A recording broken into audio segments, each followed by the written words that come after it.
नमस्कार, 12 बजे की 12 बड़ी खबरों में आप सभी दर्शकों का स्वागत है और मैं हूं आपके साथ अखंड राय।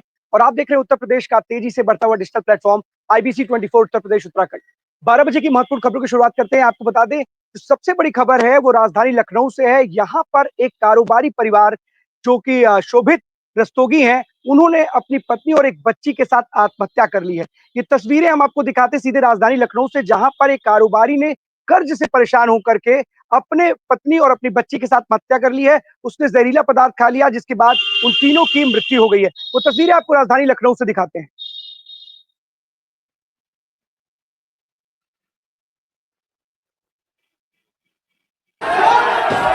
बड़ा बड़ा ही दुखद मामला था, क्योंकि जिस तरीके से वहां पर एक कारोबारी परिवार ने कर्ज से परेशान होकर के एक ऐसा भयावह कदम उठाया है, जिसकी वजह से उसका पूरा परिवार खत्म हो गया है। और सबसे बड़ी बात है कि सुबह जब इस पूरी घटना की जानकारी मिली और कहीं न कहीं जब ये 3 लोगों की मौत की खबर सामने आई, तो हड़कंप मच गया। तमाम जो सूबे के जो आला अधिकारी थे, वो वहां पर पहुंचे और उसके बाद वहां पर जांच पड़ताल शुरू की गई है। फॉरेंसिक टीम भी वहां पर पहुंची और तमाम जो वहां पर आला अधिकारी हैं, इस पूरे मामले की जांच पड़ताल कर रहे थे, क्योंकि राजधानी से जुड़ा हुआ मामला था।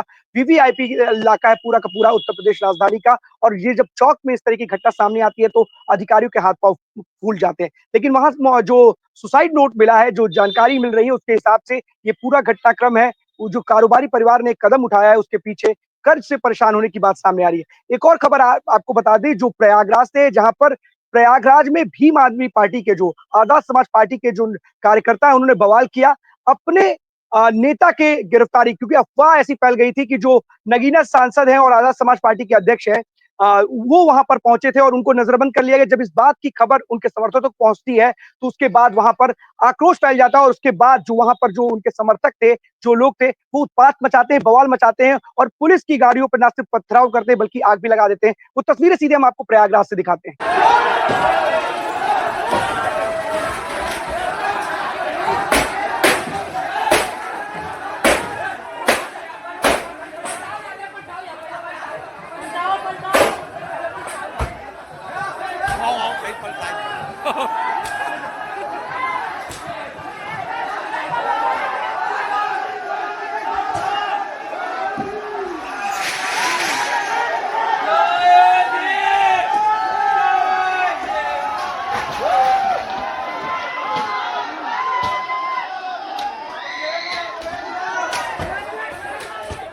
बवाल हुआ है और पुलिस की तरफ से क्या कुछ कार्रवाई की जा रही है, और अभी तक आकलन जो है नुकसान का कितना लगाया गया? देखिए, शाम के करीब जो है 4:30 बजे के आसपास यहाँ पे जो चंद्रशेखर आज़ाद के आगमन के अनुक्रम में कुछ लोग जो इकट्ठा हुए थे, उनमें से कुछ उपद्रवी तत्वों द्वारा जो यहाँ पे मौके पे जो उपस्थित पुलिस बल था, उनके ऊपर पथराव और कुछ गाड़ियों में तोड़फोड़ की घटना कारित की गई। बहुत ही अल्प समय में जो पुलिस बल था और उसके साथ साथ जो यहाँ के आसपास के जो जनसामान्य के लोग थे, उनके सहयोग से इस पूरे उपद्रव।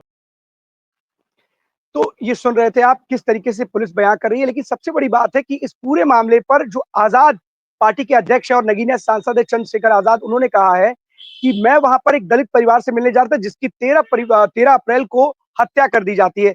उसी परिवार से वो मिलने जा रहे थे, लेकिन वहां पर इस तरीके की सूचना फैली। लेकिन जो चंद्रशेखर आजाद है, वो साफ तौर पर ये कह रहे हैं कि ये उनके कार्यकर्ता नहीं है। पुलिस ऐसे लोगों को चिन्हित करके इनके ऊपर कठोर से कठोर कार्रवाई करे।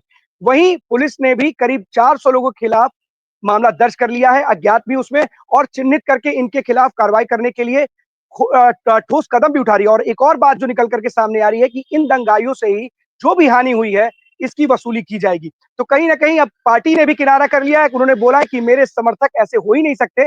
इस आड़ में कुछ उपद्रवियों ने इस तरीके के कारनामे किए हैं और अब उनका जो पार्टी के अध्यक्ष है, इन लोगों के तरफ से उनको अब समर्थन भी नहीं मिल रहा है। और वो भी कहते हुए नजर आ रहे हैं कि पुलिस कठोर से कठोर ऐसे अराजक तत्वों के खिलाफ कार्रवाई करे। और ऐसे ही कार्रवाई अब पुलिस करती हुई नजर आ भी रही है और उनके खिलाफ मामला दर्ज करके ऐसे अराजक तत्वों के खिलाफ कार्रवाई करते हुए उनसे ही वसूली की जाएगी। जैसा हाल फिलहाल में पहले भी देखने को मिला है कि अराजक तत्वों के पोस्टर जारी किए गए और उनसे ही वसूली की जाती है।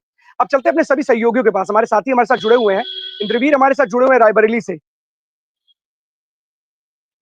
इंद्रवीर, कौन सी बड़ी खबर है रायबरेली से आज की?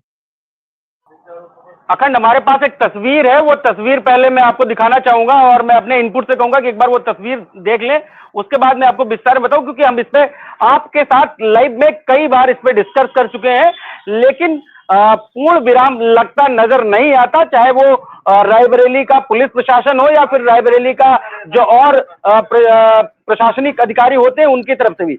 ये एक ऐसी तस्वीर है जिसमें चूंकि आए दिन हर लगभग अगर बात करें, चाहे वो कोई भी थाना क्षेत्र हो, अगर मैं आपको भी याद होगा हरचंदपुर में और थाना मिल एरिया में ये दूसरी तीसरी ऐसी घटना है जो शायद निकल करके सामने आती है धनमानांतरण की। और ये धनमानांतरण अगर बात करें तो ज्यादातर जो शिकायतें आ रही है वो थाना मिल एरिया क्षेत्र के अंतर्गत मिलती है, और वो अभी संधि नागिन में भी बड़े स्तर पर धनमानांतरण हुआ था और इस पे चाबुक भी चला था रायबरेली पुलिस का और जेल भी भेजे गए थे लोग। लेकिन जिस तरीके से ये अभी एक मामला सामने निकल के आया है थाना मिल एरिया क्षेत्र के ITI के बालापुर का एक है, जहां पे जो है लोग बताते हैं कि ये लोग क्रिश्चियन हैं और ये लोग अपने जो पुलिस गई तो इन्होंने बताया कि ये लोग क्रिश्चियन जन्म जाति क्रिश्चियन है, और उसके बाद सारी चीजें जो है जब निकल के सामने आई तो उसमें पता चला कि ये चीजें निकल के जब आई तो पता चला कि एग्जैक्टली ये लोग डेली यहाँ प्रार्थना करते हैं और पूजा पाठ होती है, और जो इनका जैसे हमारे यहाँ प्रार्थना होती है, हमारा एक अलग कुछ पूजा पाठ होती है, इनकी जो होती है वो अलग से होती है, तो उसमें जो आस पड़ोस के लोग हैं उनको दिक्कतों का सामना करना पड़ता है डेली। इसको लेकर के कल जो है पुलिस को भी अवगत कराएगा। हमारे पास तो तस्वीर भी हम चाहेंगे एक बार देख लीजिए। तो इसमें देखिए पुलिस किस तरीके से मूक दर्शक बनी, वहां पे देख रहे हो जब पुलिस के वहां पे SSI जो है उनसे जब कल IBC 24 की बात हुई तो उन्होंने बताया कि हाँ हम लोग मौके पे गए थे, लेकिन उनका कहना है कि हम लोग जन्मजात ईसाई हैं और इस मामले पे पुलिस ने कोई कार्रवाई नहीं करी, ऐसा वर्जन है IBC 24 के पास एज अ फोनो वर्जन।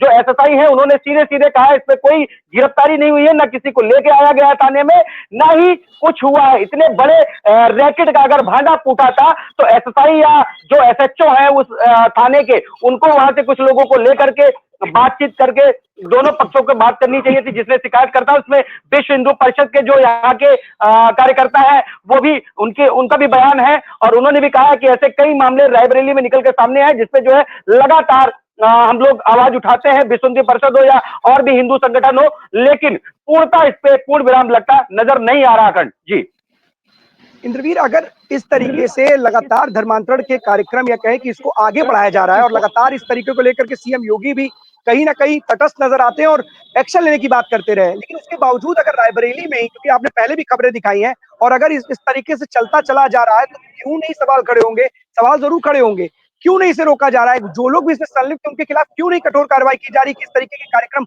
आगे बढ़ते जा रहे हैं और धर्मांतरण को पूरी तरीके से खत्म नहीं किया जा पा रहा, वो भी उत्तर प्रदेश में, जहां का मुखिया साफ तौर पर धर्मांतरण के खिलाफ लगातार आवाज बुलंद करता है और लोगों के खिलाफ सख्ती से आदेश पारित करता है कि इन लोगों के खिलाफ सख्ती दिखाई जाए। ऐसे में इस वहां रायबरेली पुलिस इन लोगों के खिलाफ कठोर कार्रवाई करने से बच क्यों रही है? कौन है वो लोग जिनकी वजह से इस तरीके का धर्मांतरण का खुलेआम खेल जारी चल रहा है? देखिए, अगर आप सही कर रहे हैं, लेकिन जिस तरीके से जैसे आपने कहा कि कौन है ये लोग अभी वही लोग हैं जो थाना हरचंदपुर में, मैंने आपके साथ भी डिस्कस किया था, थाना हरचंदपुर में मिजोरम से इनके फंडर आए थे। इनके फंडर जो होते हैं वो out of the way, out of the state and out of the country, out of the, ये तो मिजोरम चलिए मान लीजिए इंडिया में है, लेकिन आउट ऑफ द कंट्री से इनकी फंडिंग आती है, और जिस तरीके की फंडिंग इनकी होती है वो फंडिंग मतलब आप कह सकते हैं कि बड़े स्तर पर फंडिंग होती है। मतलब छोटे छोटे बच्चों को, हमने आपके साथ भी और IBC पे भी हमने दिखाया कि छोटे छोटे बच्चों को धर्म का नया ज्ञान बताने वाले, धर्म को कहीं से कहीं किस स्तर पे था दूसरे स्तर पे ले जाने वाले, ये जो इनके मेन आका है वो आका कहीं बैठे और हैं, और यहाँ पे जो गरीब तबके का लोग है, जो गरीब तबके के जो डेली मर्रा मजदूरी करने वाला इंसान है। इंद्रवीर, सबसे बड़ा सवाल यही है कि आखिरकार उनके जो आका है वो दूर बैठे हुए हैं, उनको पुलिस नहीं पकड़ पा रही, तो कम से कम जो नेटवर्क इसको आगे बढ़ा रहे, कम से कम उसको तो पुलिस पकड़े। उसकी तो कम से कम, उनके पास तो इतने LIUs होते हैं, तमाम ऐसी यूनिट्स होती हैं। बिल्कुल, हमारे साथ राहुल जी जुड़ चुके हैं। जब मैं स्टीम पहले जुड़ तो जाऊं, ये गायब ही हो जाता, मिलता ही नहीं स्टीम। इंद्रवीर, वही बात है कि आखिरकार इनके आका को तो नहीं पकड़ पा रहे हैं, लेकिन जो नेटवर्क है कम से कम उसको तो चोट पहुंचाएं। उसको चोट क्यों नहीं पहुंचा पा रहे? सबसे बड़ा सवाल तो यही है। देखिए अभी किसी तरीके के पुलिस का कोई आधिकारिक बयान भी नहीं आया और मीडिया में, सोशल मीडिया पे लगातार कल रात से अगर बात करें तो ये खबर चल रही है, वो ठीक ठाक चैनलों पे और ठीक ठाक उस पे चल रही है, लेकिन अभी तक पुलिस का इस पे कोई बयान नहीं आया अखंड। और जिस तरीके से चाहिए था कि पुलिस से जब IBC 24 की जो SSI मौके पर गए थे, क्योंकि SSI से ही पता चला मौके पे ये है, तो उनसे फोन पे जब बात हुई, चूंकि बारिश हो रही थी तो मौके पर IBC 24 नहीं पहुंच पाया और काफी भयानक बारिश थी। तो IBC 24 ने जब SSI जो मौके पे थे उनसे जब कंफर्मेशन लिया तो उनका कहना था कि मौके पे हम लोग गए थे, लेकिन ये जो खबर है ये वो लोग ऐसा SSI का कहना है कि ये लोग जन्मजात ईसाई हैं और ये लोग अपने घर में पूजा प्रार्थना करते हैं। लेकिन जो हिंदू संगठन है, हिंदू संगठन ने जो आवाज उठाई है कि ये मामला दबाने की बात चल रही है पुलिस की तरफ से, और अभी तक इसमें पुलिस के आला अधिकारी, चाहे SSP हो, चाहे SP हो या चाहे और भी अधिकारी हो, किसी तरीका कोई आधिकारिक बयान जारी नहीं किया गया, चाहे वो पुलिस मीडिया हो चाहे या फिर बाइट हो, किसी तरीका के क्षेत्राधिकारी जो अमित सिंह है वहां के, उनका भी बयान नहीं आया। तो ये मामला जिस तरीके से दबाने की कोशिश की जा रही है, हम ऐसा नहीं कहते कि वो ईसाई है या नहीं है, लेकिन जिस तरीके से विजुअल में दिख रहा है, बातचीत हो रही है, संगठन वहां पे मौजूद है, पुलिस वाले मौजूद है, इसको लेकर के कहीं ना कहीं जब आग लगती है तभी धुआं उठता है, अदरवाइज ऐसे कुछ नहीं होता। और जो पास पड़ोस के लोग थे वो जब परेशान हुए तब इन्होंने जाकर के ये पूरी घटना पे पुलिस को बुलाया, पुलिस गई है, लेकिन पुलिस किस तरीके से मूक दर्शक बन के देख रही है वो साफ दिख रहा है तस्वीरों में। जी राहुल जी हमारे साथ जुड़ चुके हैं। और हाँ अखंड, कैसे हो भाई, क्या हाल है? बस बढ़िया सर, आप कैसे? तो पता चल रही भाई कि अखिलेश यादव अब कथावाचकों के बारे में भी कमेंट कर रहे हैं, और अभी इंद्रवीर ने तो अलर्ट किया खबर से, वो बड़ी सीरियस खबर है। इंद्रवीर, उसको मैं चाहूंगा कि आप उसको 9 बजे 9 रिपोर्टर में भी उस खबर को रखिए किसी और खबर के बजाय, जो कि बड़ी इंपॉर्टेंट खबर है। ये क्या हो रहा है? पहले तो जाति की राजनीति हो रही थी और अब कथावाचकों के बारे में भी पैसा लेने की बात सामने है कि 50 लाख रुपए ले रहे हैं। जरा अखिलेश यादव को बयान अगर हो, मैं PCR टीम से कहूंगा जरा एक बार सुना दे, उसके बाद फिर हमारे और संवाददाता, लेकिन एक बार जो जुड़े हैं सभी को एक बार परिचय करा देते हैं। अखंड राय, राजधानी लखनऊ से इंद्रवीर सिंह अभी खबर के बारे में अपडेट दे ही रहे थे। ज्ञानेंद्र मिश्रा प्रतापगढ़ से हमारे संवाददाता है, मोहम्मद इमरान हमारे साथ बिजनौर से, अवनीश अवस्थी हमारे साथ कानपुर, आदर्श गुप्ता हरदोई और अमित राज हमारे साथ जुड़े। ये सारे संवाददाताओं को एक बार स्क्रीन फुल स्क्रीन पर लेकर आइए। अब 12:19 हुआ तो क्या हुआ, कई बार रिपोर्टर समय से बनते नहीं ना। अखिलेश यादव वाला वो बयान सुनाइए जरा दर्शकों को। कई कथावाचक हैं जो 50 लाख रुपए लेते हैं। कोई किसी की हैसियत है कि धीरेन्द्र शास्त्री को बुला ले अपने घर कथा के लिए? कोई अंडर टेबल लेगा वो बाबा पैसे? आप पता करवा लीजिए, अंडर टेबल नहीं लेते हैं वो धीरेन्द्र शास्त्री। क्या कथा बाजने की पता कितनी कीमत होगी उनकी, फ्री थोड़े नहीं।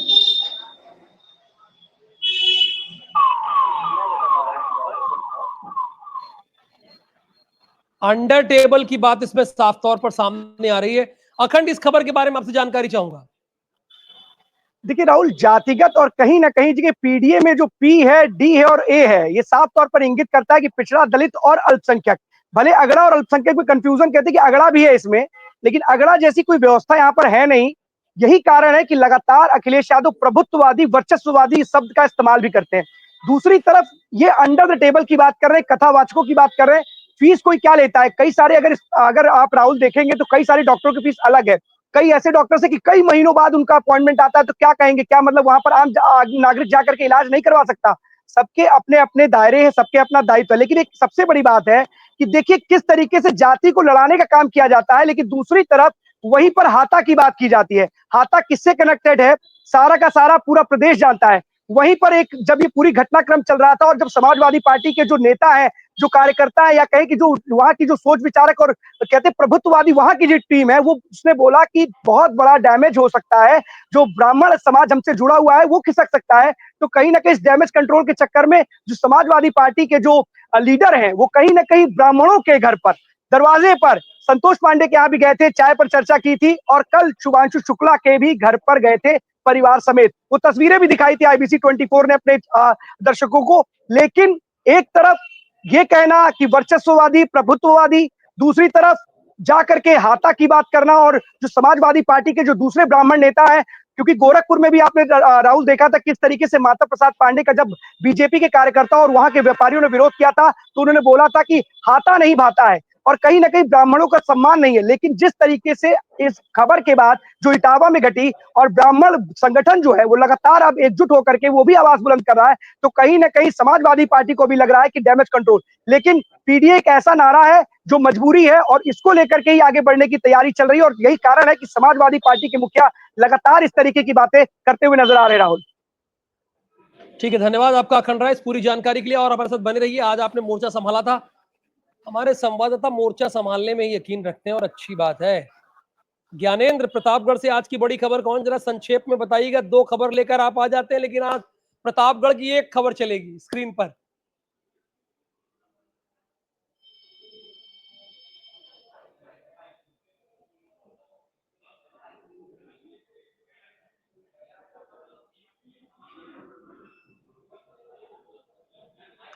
सबसे बड़ा आप म्यूट करिए, राहुल, आपकी आवाज आ रही आवाज है? नहीं सुन पा रहा भाई। बिल्कुल, हाँ, माफी अब आ चाहूंगा, रही, आ रही। माफी चाहूंगा। देखिए राहुल, बताएंगे एक ही खबर को, लेकिन बहुत ही महत्वपूर्ण खबर है, क्योंकि देखिए पुलिस से रिलेटेड मामला है, और फिर से और पुलिस के उस विभाग से रिलेटेड है कि जो कि एक जिले के आला कमान, हाई कमान कहे जाते हैं। उनका नाम प्रतापगढ़ के पुलिस अधीक्षक डॉक्टर अनिल कुमार है, और उनके आवाज के पीछे 26 तारीख को एक युवक को 20 सड़क पे दोपहर में 2:30 बजे के आसपास विधिवत मारा जाता है। उसका वीडियो वायरल होता है, लेकिन अभी तक उसका मुकदमा पंजीकृत तक नहीं किया जाता। उसको लगातार धमकियां दी जा रही। छोटी सी कहासुनी को लेकर के बात इतनी बड़ी कि वो कोतवाली गया था एप्लीकेशन देने। जब पहली बार कहासुनी हुई थी तो उसको 20 सड़क पे ही रोक लिया गया, वो भी पुलिस अधीक्षक के आवास के पीछे। सोचिए, बगल ही है आवास, और उनके आवास के चारों तरफ पहरा तैनात होता है, एक पुलिसकर्मी जरूर तैनात होता है। और जहां ये घटना घटित हुई है, जो बताया जा रहा है कि वहां पे भी एक पुलिसकर्मी तैनात था, लेकिन किसी पुलिसकर्मी ने जहमत नहीं उठाई कि उस युवक को बचाया जाए, और बकायदा उसका वीडियो बनाया गया। उसको लात घूसे चप्पलों से मारा गया, और उसका वीडियो जो मारे युवक है खुद वो वायरल किए हैं। सोचिए, अब वो अब दर दर की ठोकरें खा रहा है। शादाब नाम है, 26 तारीख की घटना बताई जा रही है। 2 बार पुलिस अधीक्षक के आवास पे माफी चाहूंगा ऑफिस भी जा चुका है, लेकिन कोई मुलाकात नहीं हो पाई है। कोतवाली भी वो कई बार जा चुका है, थाना कोतवाली नगर भी जा चुका है, लेकिन कोई भी सुनवाई नहीं हो रही। और लगातार वो साफ तौर पे युवक का कहना है कि कई बार वो लोग धमकी दे चुके हैं। आज सुबह 8 बजे हम आप बात करें, आज की मॉर्निंग 8 बजे भी वो उसको धमकी दी गई है कि तू जितनी बार एप्लीकेशन देगा उतनी बार तुझे ऐसे ही पकड़ के मारेंगे, और ऐसे ही तेरा वीडियो ये वायरल कौन है करेंगे। भाई? ये कौन है जो धमकी दे रहा है कि जितनी बार एप्लीकेशन देगा उतनी बार मारेंगे? कौन है प्रतापगढ़ में ये इतना बड़ा गुंडा? देखिए, 4 लोगों का नाम उसने साफ तौर पे बताया है कि फिलहाल ये 4 लोग हैं, और गुंडे प्रवृत्ति के आदमी बता रहे हैं। फिलहाल लड़का पढ़ने लिखने वाला है, और अपने पिता के साथ हाथ भी बटाता है दुकान में। शादाब नाम उसका बताया जा रहा है, जो जिसके साथ ये घटना घटित हुई है। और वो साफ तौर पे कह एसपी रहा है साहब कि के संज्ञान में है? बिल्कुल 2 बार एप्लीकेशन पड़ चुकी है, लेकिन अभी तक कोई कार्रवाई नहीं की गई है राहुल। अच्छा, अभी तक कार्रवाई नहीं की गई तो सीधे चैलेंज है भाई, और क्या? सीधे चैलेंज है पुलिस को। भाई एसपी के पास आदमी अजब, गया, उसको लोग धमकी दे रहे जितनी बार एप्लीकेशन दोगे उतनी बार मारेंगे।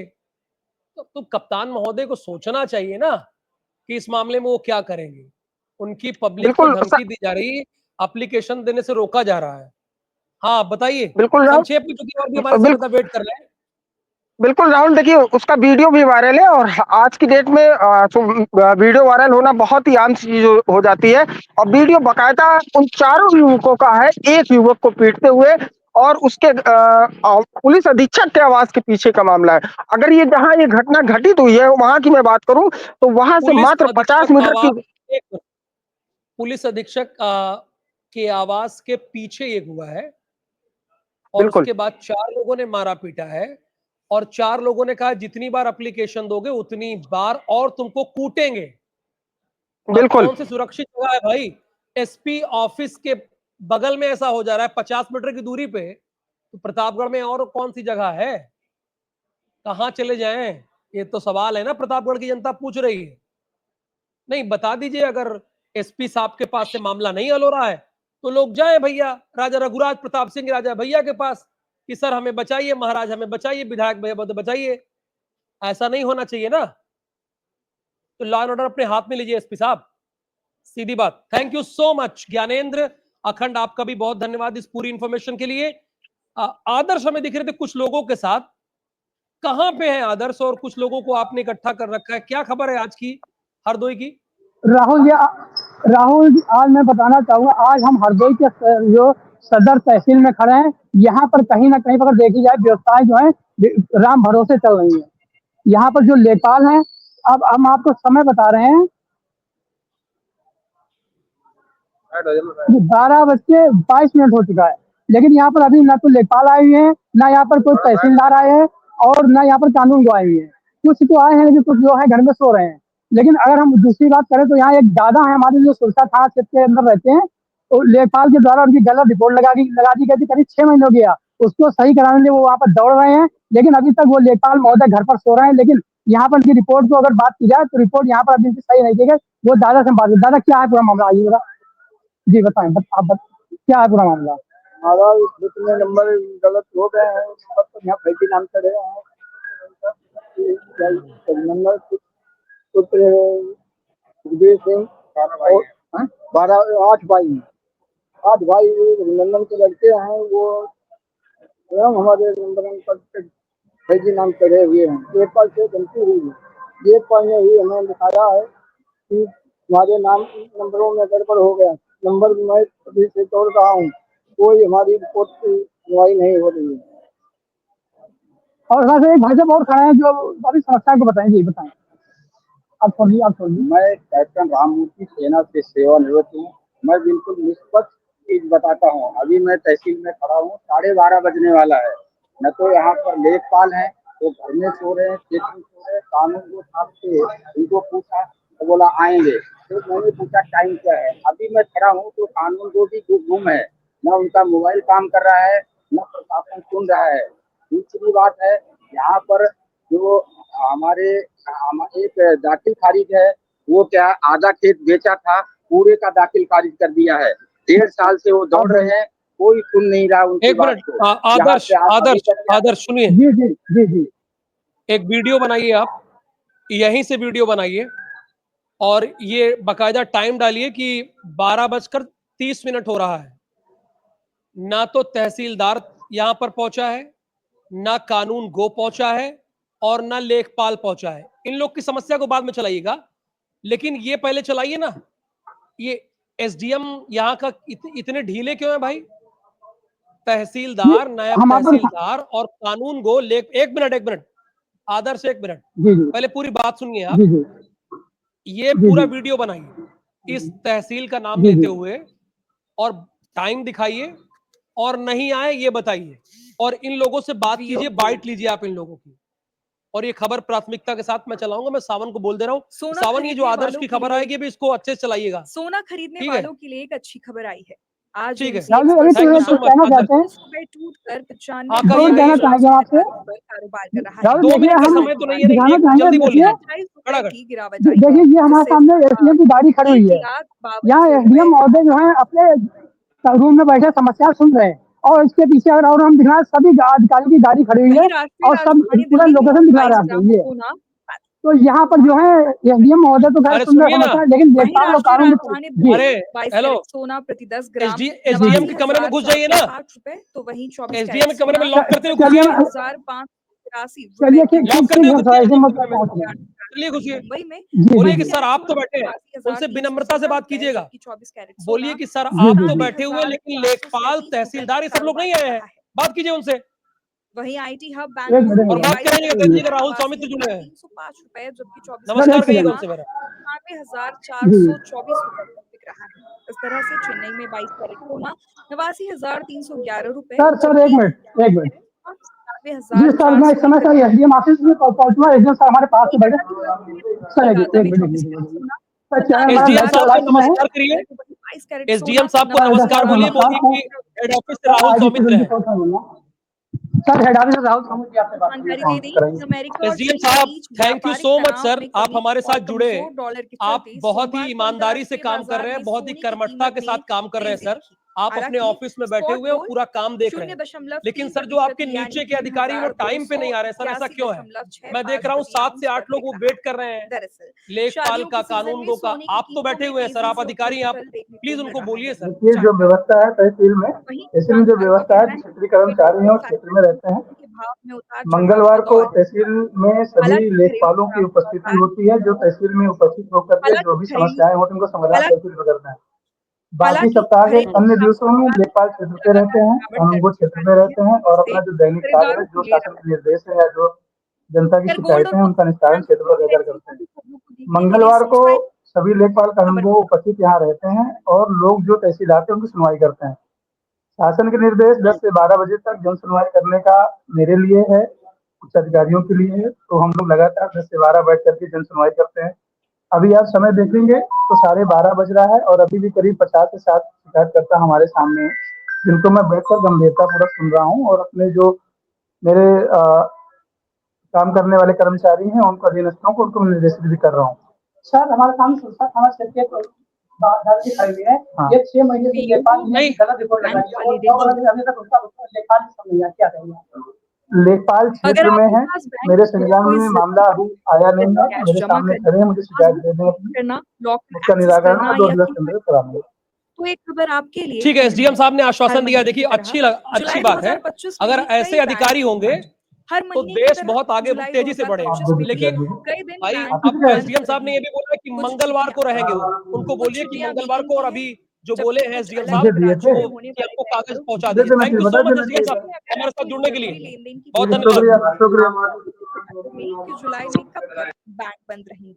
आदर्श रिजर्व थैंक यू बैंक कीजिए। और दरअसल reserve bank Avneesh of India की स्क्रीन बैंक पे अवनीश को हॉलिडे लेकर लिस्ट के आइए। मुताबिक जुलाई में कुल 13 अवनीश दिन बैंक बंद थोड़ा रहेंगे, डिले हो गया, जिसमें वीकेंड की आज की छुट्टियां बड़ी भी खबर कौन सी है शामिल हैं। बताइए। चलिए जानते हैं जुलाई महीने में बैंक देखिए राहुल, कल यहाँ पर सांसद और सेना के बीच में मैच चल रहा था, जिसमें चलिए कई देखते कई हैं जुलाई देश से महीने कई में जो है बैंक सांसद आए थे और देखते हैं सेना के कुछ जवान जो है यहाँ पर ऑपरेशन सिंदूर के तहत यहाँ के जो सांसद रमेश अवस्थी ने एक मैच करवाया था, जिसमें फिलहाल जो है सेना की जीत हुई है। लेकिन इस बीच एक मामला वायरल हो रहा है। जो एक यहाँ पर एमएलसी है अरुण पाठक और जो यहाँ पर एक डीसीपी है अंजलि विश्वकर्मा, उनके बीच में तीखी बहस हो रही है, जिसमें उनका आरोप है कि जो अरुण पाठक है वो अपने जो गनर है उनको लेकर के अंदर जा रहे थे और सुरक्षा को दृष्टि देखते हुए जो डीसीपी उन्होंने साफ तौर पर मना कर दिया था कि आप गनर को जो भी इस तरीके के लोगों को लेकर के अंदर नहीं जाएंगे। लेकिन इस बात को लेकर के कहीं ना कहीं जो है एमएलसी के बीच में और डीसीपी के बीच में तीखी नोकझोंक भी होती है। हमारे पास में वीडियो भी, अगर हम चाहें तो उस वीडियो को जनता को दिखा सकते हैं, किस तरीके से जो है एमएलसी और डीसीपी की जो सीधी बहस हो रही है। इसके बाद में जो है कहीं जो एमएलसी उनका कहना है कि ये क्या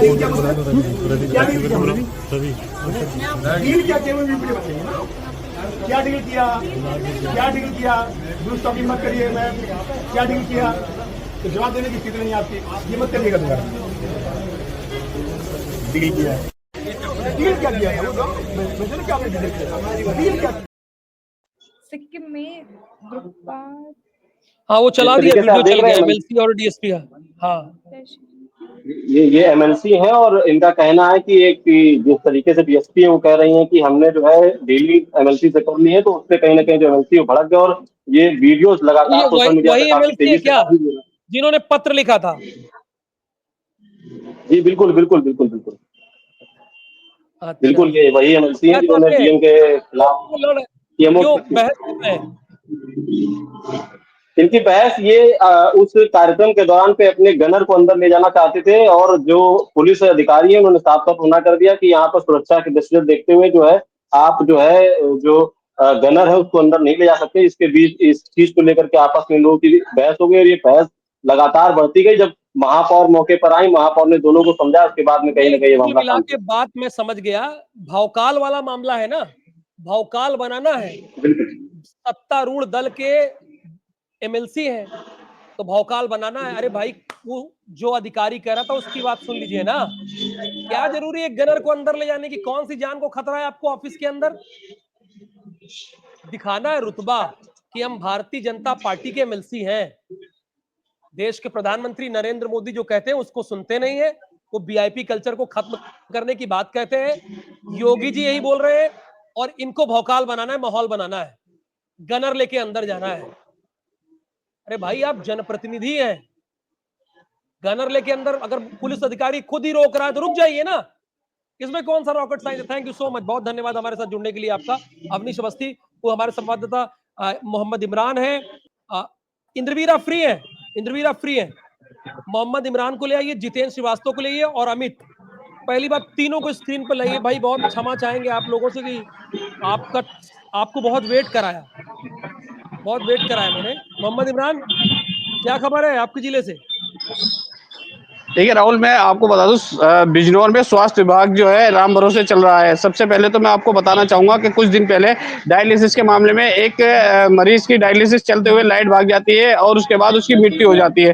तो उसके मामले में काफी चर्चाओं में आया था स्वास्थ्य विभाग। अब ताजा मामला कल का है। कल जो है यहाँ पर CHC किरतपुर पड़ती है, CHC में जो है नीचे फर्श पर लिटा करके एक मरीज का एक्सरे किया जा रहा था, जिसकी वीडियो सोशल मीडिया पर वायरल हुई। उसके बावजूद यहाँ के सीएमओ से बात की तो सीएमओ का जो है साफ तौर से पल्ला झाड़ने वाली बात कही। जिसके बाद जिला अधिकारी जगजीत कौर से जब इस पूरे मामले की संज्ञान में लाया गया तो उन्होंने जो है सीएमओ को और यहाँ जो ईएमओ है उन दोनों को जो है ये पूरी जांच जो है दी है और उन्होंने कहा है कि जो भी टेक्नीशियन है या जो CHC प्रभारी है उनके खिलाफ अगर कसूरवार है तो उनके खिलाफ जो है कानूनी कार्रवाई की जाएगी। जी राहुल, धन्यवाद। लेकिन सीएमओ को संज्ञान लेना चाहिए पूरी खबर।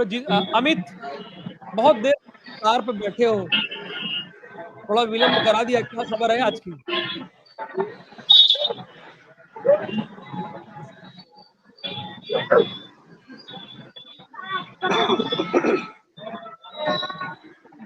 अमित, मेरा सवाल आपसे, चलिए आप दोबारा आऊंगा आपके पास।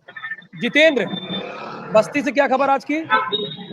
बिल्कुल राहुल, जिस तरीके से मैंने एक विजुअल भी भेजा है कि भीमराव अंबेडकर साहब की जो मूर्ति है उस मूर्ति को खंडित कर दिया, लेकिन कहीं ना कहीं लगातार जिले में ऐसी जो घटना है वो लगातार देखने को मिली। लेकिन इस बार राहुल बता दें आपको कि जो मूर्ति खंडित करना ही सबसे बड़ी बात नहीं थी। मूर्ति खंडित करने के बाद में एक चिट्ठी वहां पे लिखी जाती है, जिस चिट्ठी में लिखा जाता है कि हम अहिर है, चमार नहीं। उसके आगे राहुल एक ऐसे शब्द का प्रयोग किया गया है कि जो मैं कह नहीं सकता, और नीचे यह भी लिखा हुआ है कि जय समाजवाद। कहीं ना कहीं इस तरह की चीजें चिट्ठी लिखना हो सकता हो कि दो पार्टियों के बीच में, क्योंकि लगातार जो बात की जाए तो लगभग एक हफ्ते पहले जो है भीम आर्मी की जो चंद्रशेखर आजाद थे उनकी जो रैली बस्ती में थी, और यहाँ तक की बात की जाए कि उनके सभा में कुर्सियां तक नहीं रह गई थी, पूरी कुर्सियां भरी हुई थी। लेकिन अब जिस तरीके से ये मूर्ति खंडित करने वाला मामला आया है, जिस तरह से ये चिट्ठी आई है, अब इस समय में मौजूदा कंडीशन की बात करूं तो हजारों की संख्या में वहां पे जो है भीम आर्मी के लोग और भी जो है समाज के जो लोग हैं वहां पे मौजूद है, लेकिन पुलिस पूरी तरह मुस्तैद है। लेकिन सबसे बड़ा सवाल ये होता है कि जो चिट्ठी लिखी गई है जय समाजवाद,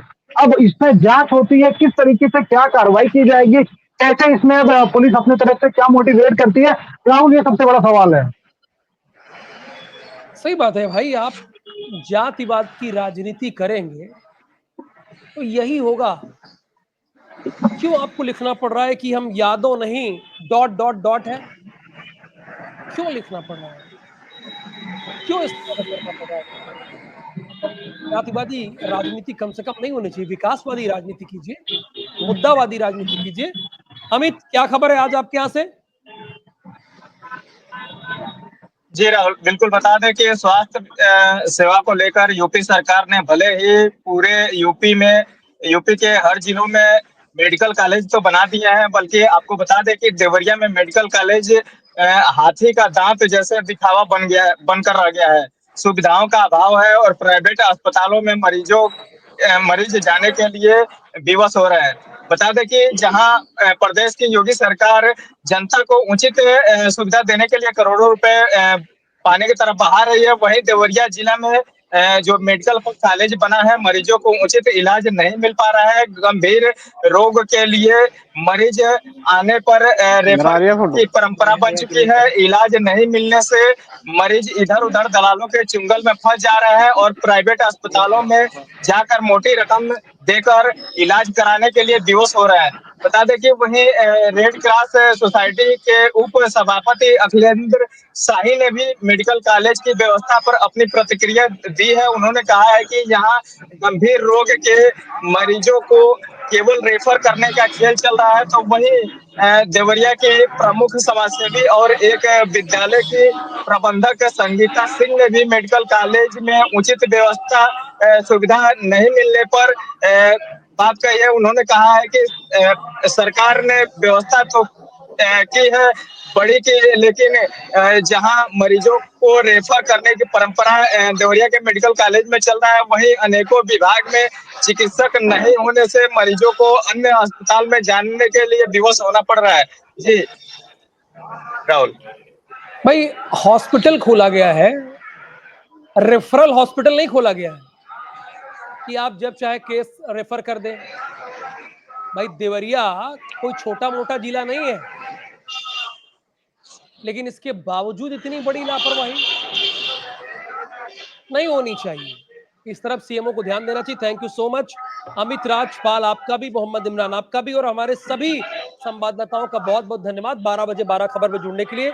कल फिर इसी वक्त इसी चैनल पर उत्तर प्रदेश की बड़ी खबरों के साथ मैं और मेरे संवाददाता डंके की चोट पे आपको मिलेंगे, और ताल ठोक के हम ऐसे ही पत्रकारिता करते रहेंगे, क्योंकि जहां सरोकार आपका होगा वहां IBC 24 यूपी को आप खड़ा हुआ पाएंगे। धन्यवाद।